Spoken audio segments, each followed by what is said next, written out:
So, what, according to you, is luxury? Is it just a feeling or is it the price tag?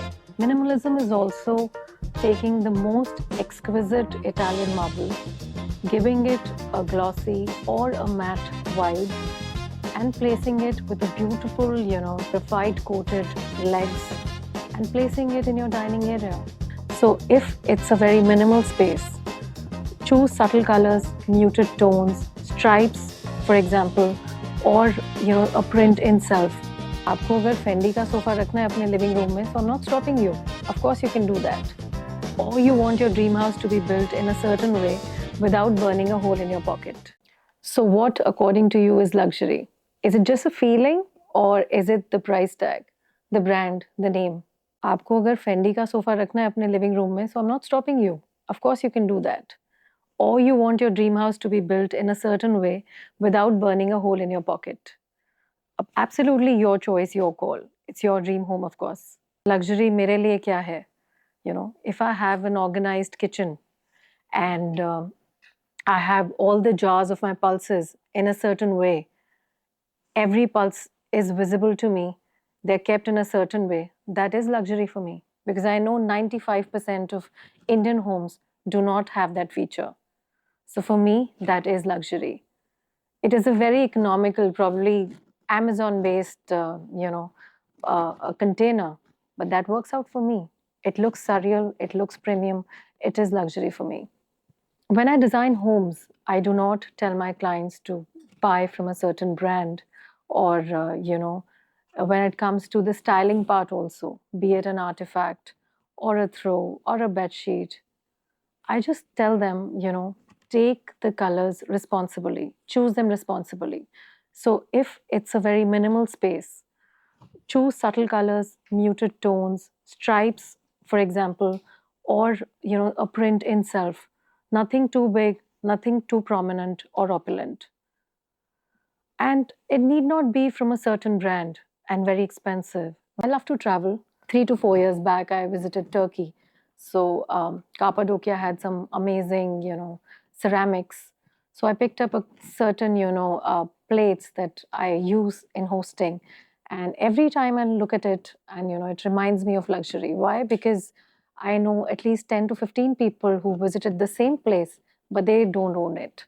So, having such a thing, and it was extremely, extremely economical. Would not mention the price, of course, but because it is one of a kind and I haven't seen it in anybody else's home, it is luxury for me. That is the definition. So I'm not particularly talking about luxury in furniture, but I'm actually talking about luxury in general. Particularly if I talk about luxury in interiors. So I come from a setup where, I feel minimalism is also about luxury. To say or to phrase, it'll be quite luxury.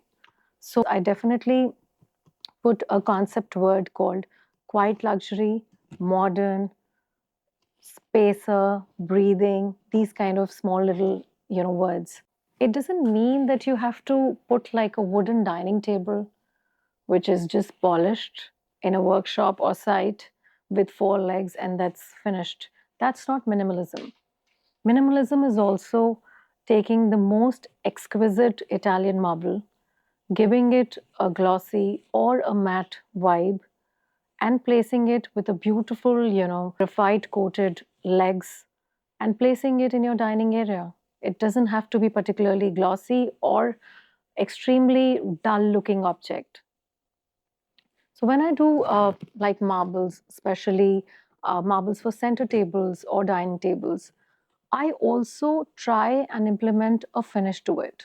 Comfortable with the terms in interiors, so there's a finish called Lepato, there's a leather finish, there's a stone honing finish, wherein every piece, goes through a machinery or by hand, and it's, some textures are created. So when the right amount of light falls on that object, you see those little textures. You actually see the detailing that is done. And when there is a detailing in any object, be it, your clothing or your piece of furniture or anything that's tangible, that for me is luxury. Because a certain amount of hours, time, labor has gone into it. In today's world where everything is on the click of a button, if a particular craft person is putting his time, certain hours in polishing and in giving a texture to my center table, then I'm really happy with it and I'm experiencing luxury in a certain way. So all these little elements, sum up luxury for me. And I know it's a debatable topic, and I'm not kind of arguing with you on this, but just trying to express what I felt. Client need not come under a pressure of any architect or a designer, and choose what serves you well, helps you make the dream home and your little nest in the best possible way you want it to be. That's it. Thank you.